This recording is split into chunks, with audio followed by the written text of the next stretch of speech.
first, when he meet his elephant, he has to take like more than 1 month to go close, to be friends, and to talk with the elephant. Is passed down to his family since his grandfather time, and his grandfather time, and his uncle time, and his time. He said the relationship between him and elephant is he can't explain with a word, but living with them, you will understand them more. Logging had sustained the elephant. The people who looked after elephants, it had been the reason for having elephants in captivity and for having so many elephants in captivity since at least 1950. It's probably an exaggeration, but I like it anyway. They built the country. Thailand was able to prove that it was a world power enough to be able to not be invaded, to be able to negotiate its way through life by showing, look, we can control the timber industry, we can supply these things to the rest of the world, and provide a lot of income. In 89 they were still doing logging, but a lot of the forest was gone, and the old style sustainable logging of taking out 3 or 4 trees of a stand of 7 and then coming back to it in 90 years and taking the other 3 or 4 trees out had stopped, and they were clear felling.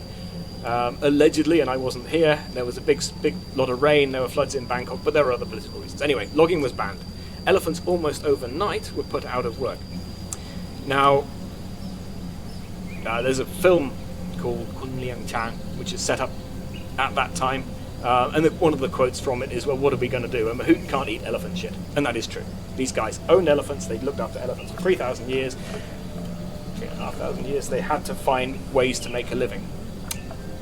What I think happened, and again I wasn't here, is they started walking back home, and when they were walking back home, if for some reason you take an elephant and walk it down the street here, from Sokruak to sometimes we take an elephant to the school, people will come out and they will feed the elephant. So storekeepers will come out. It's a Buddhist thing, it's good luck to feed an elephant. That somebody saw that, the mahouts saw that, they realized they needed a way to feed their elephant.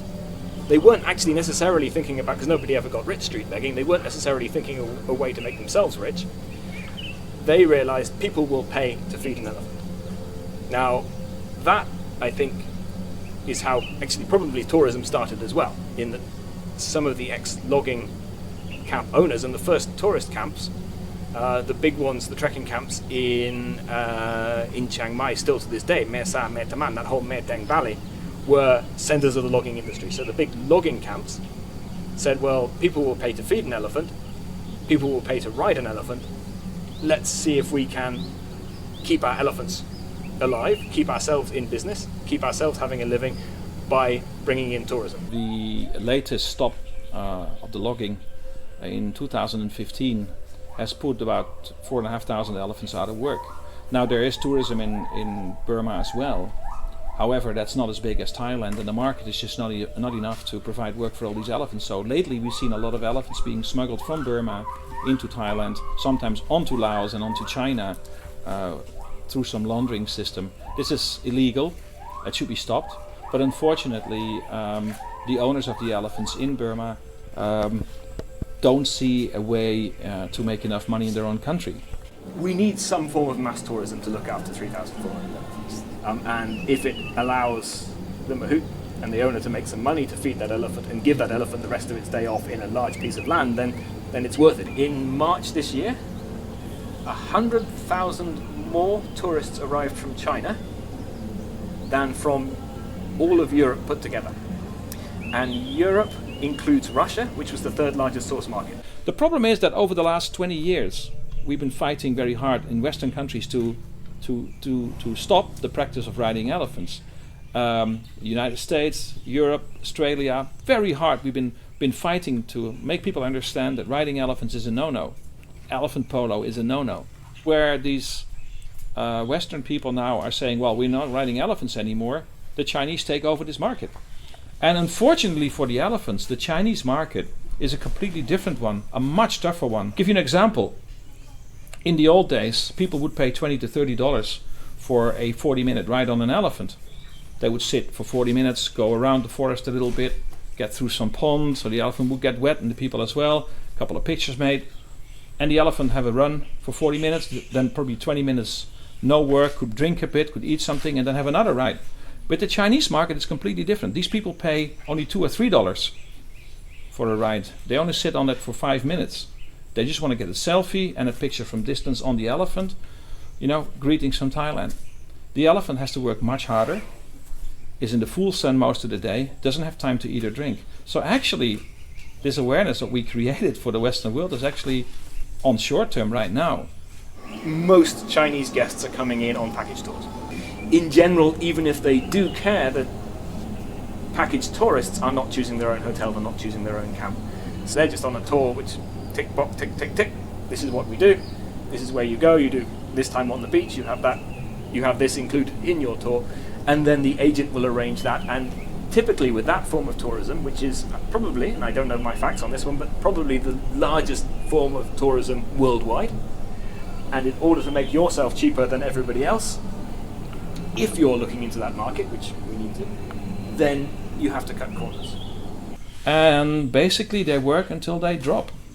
Most of the elephants eventually get sore legs, arthritis, they get bad skin, they get abscesses, and they work until they can't work any longer.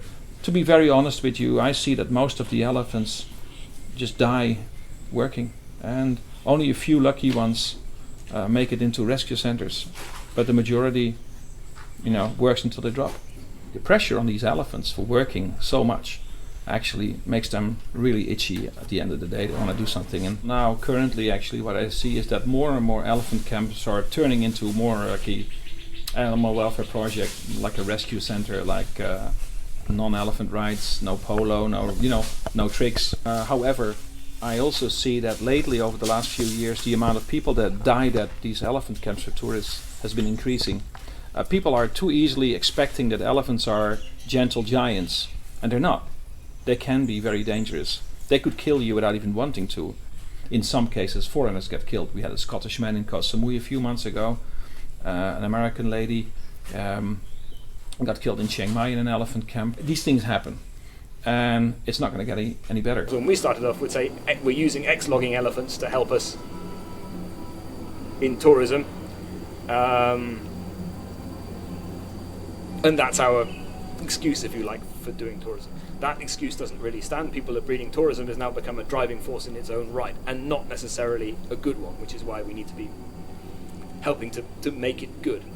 But the number of elephants in Thailand in captivity is increasing at the moment, partially through better counting techniques. So more and more elephants are being legalized, if you like. They already existed, they're being legalized. Partially, we think, being brought in from Myanmar.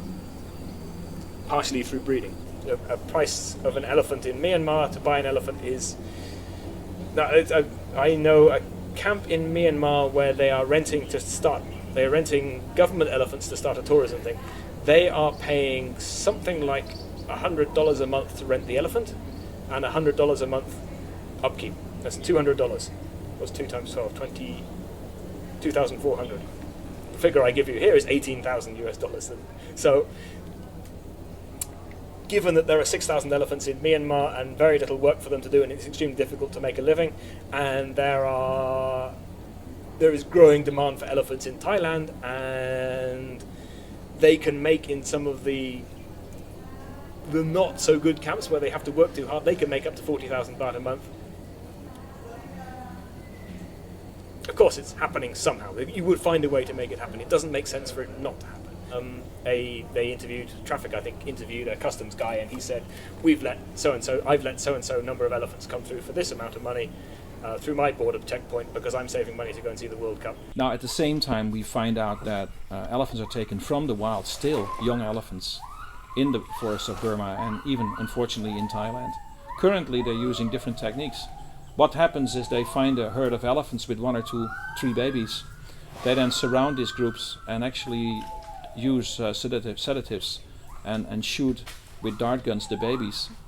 These babies will then drop and fall asleep, and then they will scare away the whole herd. In some cases, the mummies and the nannies that take care and protect these babies will stay on If they stay on too long, they'll be shot, they'll be killed. Pickup trucks with special enforcement in the back can easily take a baby elephant like that on their backs, usually with aluminium casing around, looking like some kind of soap truck, a truck that brings soap and all kind of other stuff to little shops in the rural areas. The baby elephants will be dragged in there, keep them under sedation. They take them to little villages at the border, usually Karen villages, where these people have been training baby elephants for many, many years. This group that does this will get about $7,000 per elephant. But once this baby elephant has been trained, in a couple of weeks later, the value for this elephant goes up another $3,000 to $10,000. Then they will get a female captive elephant and get the baby to be matched with the female. Of course, you get some kind of a bond between that female, who's not the real mother. Once that bond is getting very clear, the owner of this elephant will register the baby as being born from this female. And of course, to the authorities, it looks that they are. It gets registered, and by then it's a legal captive elephant. And the price for that elephant then suddenly becomes something like $60,000, $70,000, $80,000 for a baby. So this laundering basically is very, very lucrative for these people. You could say there's no way, some people say there's no way you can own another living soul, and I to a certain extent agree with that, but the paperwork says differently. They've spent a lot of money, sometimes in their 3,500 year tradition, purchasing this animal. It's more money than, the cost of an elephant at the moment is more money than I personally have, and they are into debt for that. So they have a piece of paper that says they own it. So within the laws of the country, however you feel about it, you can't just take that elephant away without giving them money. If you give them money, because they've been elephant for 3,500 years, they buy another elephant. So that's problem number one. And the idea of releasing them, there are projects that have worked and experimented on releasing elephants back into the wild.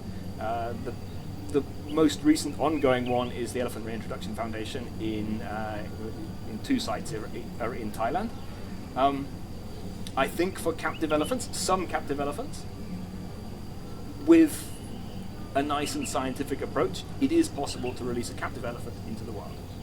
But in Thailand we have 3,470 elephants and in captivity, and there isn't enough wild to let them go. I mean, the best figures, scientific figures come out of India that says a wild elephant needs somewhere between 30 and 300 square kilometers to roam.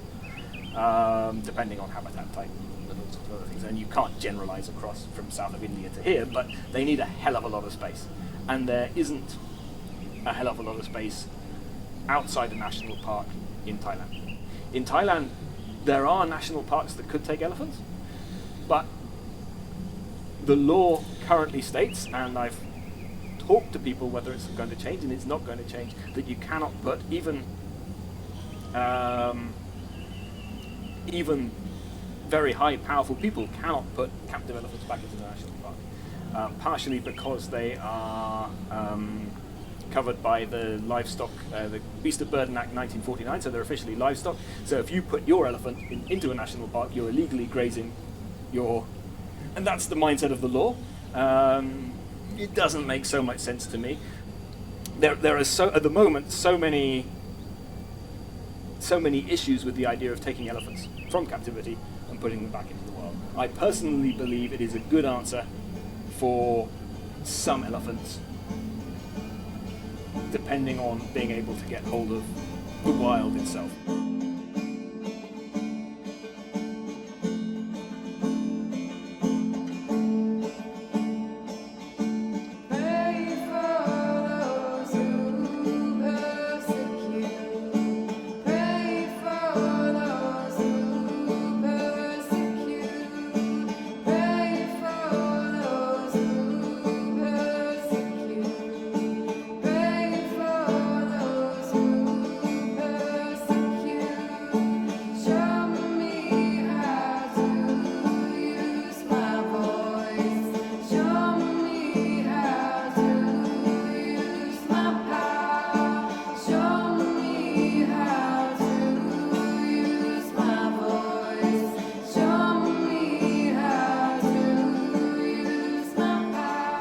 lot of tourists come with a really culturally imperialistic attitude about elephants.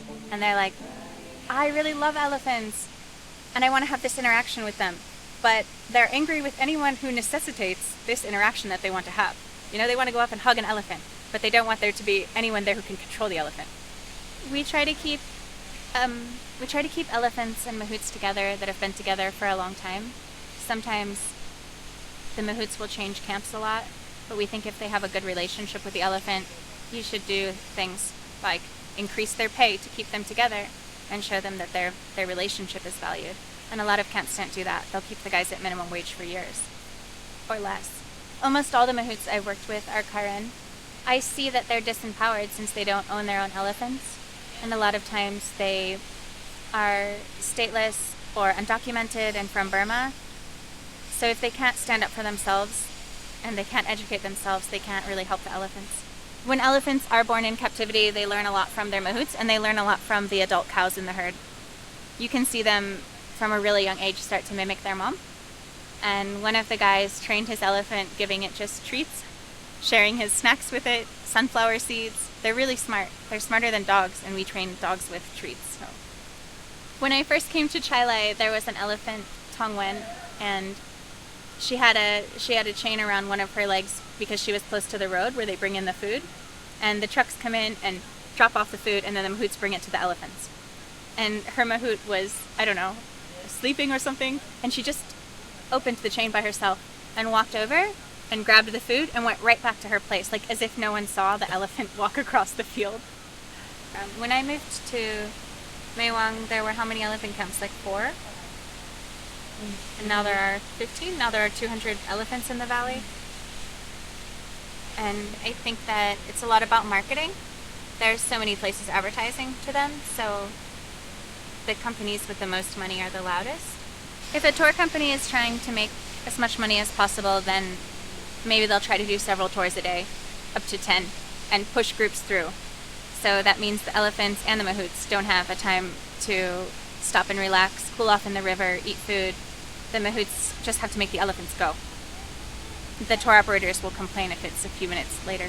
One of the mahouts, one of our friends was gored to death by an elephant, and he didn't want to work with that elephant. The elephant was in heat, and everyone said he's really dangerous. One of the mahouts actually said that morning, this elephant's going to kill me. And the tour company said, don't be lazy, get out the elephant. So the guy that was the most senior mahout at the camp had to get him to work. And he was dead 20 minutes later. Like he's riding and working, and then second time he have problems here. Elephant working come to down, and then elephant making his go down, and then he fall down, and the elephant jump making all his body is broken, and then her neck, and then almost separated. And no one gave a damn. The tours went on as usual the next day. Some of the mahouts that were his friends, like his family that worked together every day, weren't even allowed to finish praying for him. They had to get up and take the next group on a tour. Elephant killing him. Elephant run on the way for quickly. He not take care of him. He problem here. He down there. Nobody take care of him. Owner can say go to take elephant. But no care. They see him already died. If the mahouts are from Burma, they don't get anything. Yeah, you can't really criticize the companies that are doing things unethically. We've gotten death threats for a YouTube video that we made that was just about like trying to take care of the elephants better. And someone from the company came to me and said, you don't have security here and it's really dark at night. I think it's dangerous, but I don't think they want to kill me. Because if you want to kill someone, you don't tell them that you're going to. So it's more intimidation, but it's still really scary. There's so much money involved in the business. And some people are profiting off of not treating the elephants as good as they could. You would like to hope that if the mahout is working with his own elephant, and in ideal situations this is still true, it doesn't always happen, that they have a greater relationship with that elephant. We do have elephants and mahouts on site who, even if the elephant is owned by a family and 3 cousins have always looked after, have rotated around the elephant, they have grown up with that elephant for 20 years. And the whole idea of elephants and people working together works much better, especially for the elephant, if they know the person involved and you can build a relationship. If you don't have that relationship, you far more often have to rely on coercion and punishment to make your elephant do what you want it to do. Ideally, you would be able to choose good mahouts, and again, you can't necessarily choose mahouts because it's an hereditary thing. But ideally, if you were able to put it together, you would choose mahouts who are able to find a way to communicate with the elephant, and the elephant and make that bond. To answer the second part of your question, when that bond isn't there, when you put a new person on an elephant, it is extremely unlikely, apart from a few very, very exceptional mahouts that I know, that mahout and elephant can talk to each other. 3,400 elephants in captivity in Thailand. They have to have at least 3,400 mahouts. Each mahout has a different character. Each elephant has a different character. So you're in effect looking at 3,400 different character combinations, marriages, if you like. Some people call it a bad marriage, but it's marriages. In some cases, it could be a good marriage. It's 3,400 different character combinations that have to be managed. You can't generalize, but you do have to keep in mind that, unlike a marriage, one creature is vastly stronger than the other and cannot express themselves in words. So what we're doing through the target training workshop program is recognizing that all the mahouts know about positive reinforcement. They also know about punishment and all the other things, but they know about positive reinforcement. But what target training does is give them a chance to use it scientifically, to learn that they capture, as the trainer says, capture the right behavior. So just in the same way as whacking an elephant on the head, the elephant doesn't understand what it did wrong. Quite often, if you use positive reinforcement wrongly, if you give it the treat when it flaps its ears, as well as the same time it does what you want it to do, it thinks it's getting a treat for flapping its ears. So what target training does is it teaches the mahout to say,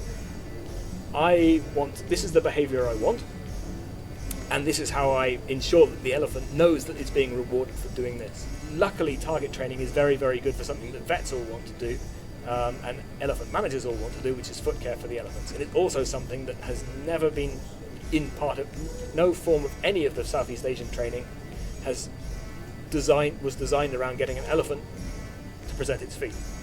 Okay, so I'm Fina. I'm the science officer and intern coordinator here at the Golden Triangle Asian Elephant Foundation. My background is animal behavior and conservation, so I'm really happy to work here because they look at the bigger picture more, not help our elephants, but all the elephants, or try to tackle all the elephants, which is really nice.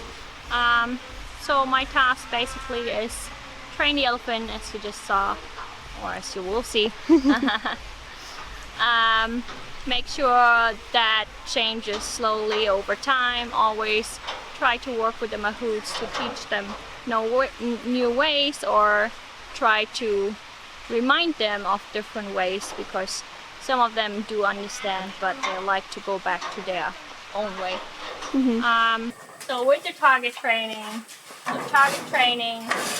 is basically having the target and bringing her whatever we want, head, foot, limb, backside, side to the stick.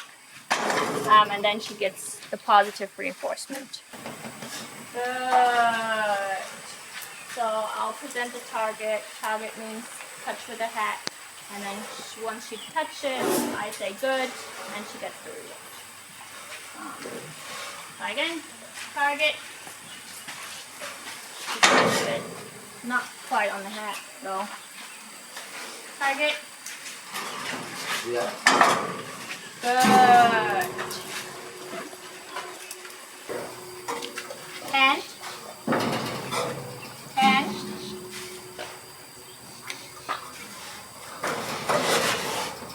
Good girl. Good girl. Good girl. Good girl.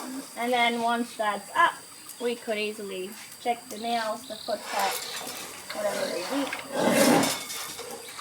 So it doesn't matter. There's no rush, and elephant decides Next. Good girl. So some elephants have a really short attention span, so they do it for like 2 minutes, or they're really good in it, and then they decided not for me anymore. So if they walk off a little bit, try to look in that grass, that's totally fine with me. I will try a couple of times to get her back, and if she decides she don't want it right now, I don't force her. So it's all voluntary cooperation. So she doesn't need to do this, but she wants, and she gets the treat for it. If she decides, I don't know, doesn't bother me, don't need the treat, she wouldn't do it, but she let us do it. So sometimes they even endure blood draw or something more painful, but they will stay here because they want to, not because we keep them here. So it's all their choice.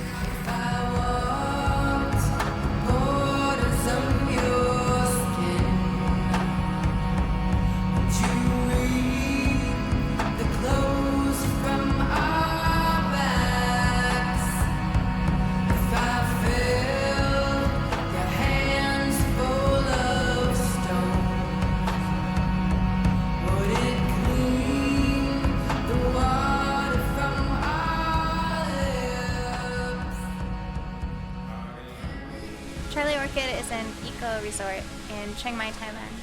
Well, we started Charlie Orchid to fund Daughters Rising. Daughters Rising is an anti-trafficking nonprofit, and we don't have any funding. It's 100% funded through our social business, the Charlie Orchid. We have girls that learn, they come and we have a safe house if they need to just stay. We have a job training program where girls learn all the different aspects of hospitality, housekeeping, cooking, working in a cafe, some accounting. They also have women's empowerment workshops where they learn about everything from self-defense, Muay Thai, internet safety, human rights, women's rights, migrant workers' rights. Nuku is in our program at Daughters Rising, and when girls graduate, they have the choice to take out an interest-free loan to start their own small business, or we'll pay for their education. But Nuku had already gone to college, so she wanted to start her own business, and her idea was to open an elephant retirement home and rescue in her village. I want to have, I want to stay in the jungle, want to work close to my village with my family, and I want to help current people, like they will have a job, like cooking, take care of elephant, cut the grass to elephant. This place creates jobs for a lot of people in the village. The village is so remote, they don't have access to sell anything or to go to work every day or even go to school. The people here are farming, but they're usually just farming to have enough to eat. They don't even have enough to sell if they could go to a market. I think it's different because it's really remote and authentic. It's pretty simple. The concept is we take all people's stuff away. There's no electricity, you have no signal, so you're forced to be present and interact with the humans that you came on holiday with, or maybe just like be with yourself and be in nature, and people love it. A lot of people tell us it was their best day of their trip, one of their favorite places, and that means a lot. So we have a policy, we don't want to ever buy an elephant. We thought if we could work with camps that are working the elephants really hard and show them that there's a different way, we're helping in two ways. We're giving the elephants better quality of life, and we're also showing the owners that there's a different method in which they can monetize owning elephants without hurting them. So at the Charlie Orchid, people can just watch elephants, feed them, bathe them in the river. These are elephants we fully retired. We still have to pay money for their food and for rent and for the guys to take care of them every month. Bull was in hobbles because bulls are too dangerous, and no one wanted to work with him. So then they just spend their life chained with their front legs chained together. And the other one was working, and she had to do rides and chair rides at a trekking camp. Blind. Yeah, which I think must be really scary for her. And if we can't continue to raise the money, then she has to go back to work. It's hard because the majority of tourism in Thailand right now comes from China, and it's a different demand. People want to have cheap interactions with elephants that are as fast as possible. They don't want to get dirty. They don't want to go in the water or get muddy. And elephants are really messy. So it's difficult to convince the owners that this is the way forward when they see tourism with elephants from Western countries and people that want to have more ethical experience with elephants kind of declining. All of our guests find us from doing a lot of research and looking online. But it's expensive. We don't have enough money every month to be paying to put brochures. You have to pay for the stand that your brochure goes into, plus you have to pay for the printing. So for a small company, it's cost prohibitive. Elephants are really expensive. It's a challenge every month. Some months my husband and I don't take home our small Thai salary. So right now it's still month to month. If we can get more help or get more people to visit, we can help a lot more elephants. It's a costly operation, but they're big animals, you know. Nothing is for free, so it's common. But you can find ways to generate money to care for these animals with, for example, volunteer programs like we do. When I started the foundation, people told me when I was caring for the animals, Edwin, why don't you get volunteers to help you out? And I said, well, you know, the problem is volunteers from abroad, I need to give them rooms, I get to beds, I have to feed them. It's going to cost me so much money. It'd probably be much better to hire local staff. But then people said, well, you got this wrong, you know, you can have paying volunteers. I thought it was an absolute crazy idea at that time. People come and work here and pay for it. Why would you do that? But then I started looking around at other organizations all around the world and started searching on Google, and I found out that the majority of projects had this volunteer program. Thailand was a country with lots of people coming from all kind of countries over the world. So the combination of helping animals and then Thailand as a country became quite successful. We run a very good program. One of the cheapest ones, to be honest, because I want everybody to have the chance to volunteer with the animals. In our place, you could volunteer with wildlife, you could volunteer specifically with the elephants, and even for those people that are a bit older and don't want to be, you know, scooping up elephant poo every day, there is a place like the lodge we have over here to have a bit more privacy, a much better standard of rooms, like a little bit like a 3-4 star volunteering program as well. It's a bit more expensive, but for people that are a bit older, it's usually a welcome difference. But it's basically turned into a sustainable program. So people volunteer here, pay for their volunteer time here, and this basically made it possible for us to continue, increase, and make a better and better project every year. The majority of animals that we rescue are taken from people as pets, as exotic pets, animals that ended up in illegal wildlife trade and were intercepted, confiscated, and then also we have a very large part of animals that were injured in traffic, electrocuted by power lines, etc., etc. I think our emphasis, our main focus of rescuing these elephants is that we do not keep any of the elephants on chains even at night. We do not lock them up in enclosures at night. Our elephants roam around 24/7 and are able to show a natural behavior. Larger and larger enclosures, like the elephants behind me here at the moment, where they can walk around, they can walk in the open grass areas, they can go for a swim whenever they want, or they can look for cover under the trees on my other side. So these elephants can choose whether they want to be in the open, in the water, they want to swim, they want to walk, they want to eat, up to them, day and night. They can make that decision themselves. Also, in our elephant sanctuary here, we do not ride the elephants. There is some hands-on work, like showering them, and with feeding, of course, you get very close to them. But we keep the contact to a minimum, because that's better for both people and the elephants.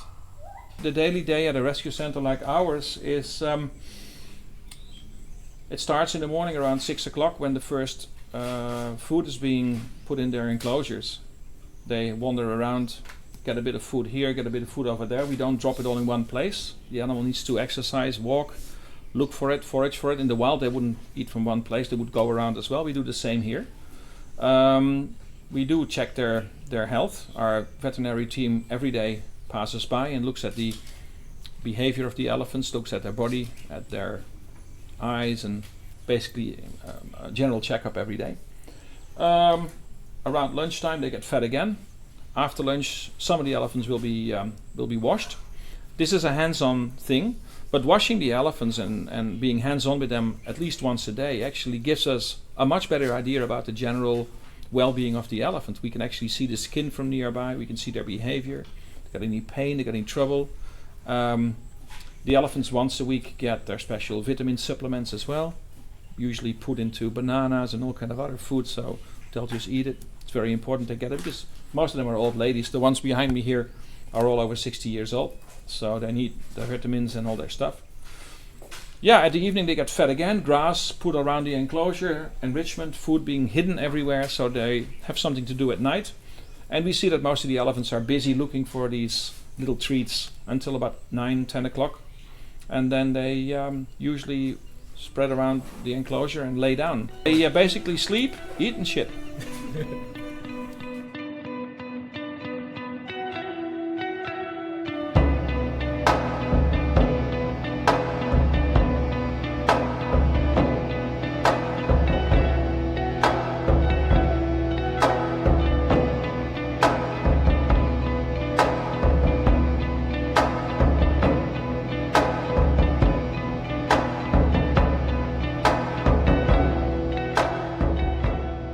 For the situation in general, the key thing is come and see for yourselves. Please do come. There's a lot of oversimplification for certain audiences, actually on both sides, but a lot of oversimplification in the other direction, which says all elephant riding is bad, all elephant tourism interaction is bad. Funnily enough, it mostly says all elephant interaction is bad except in my camp.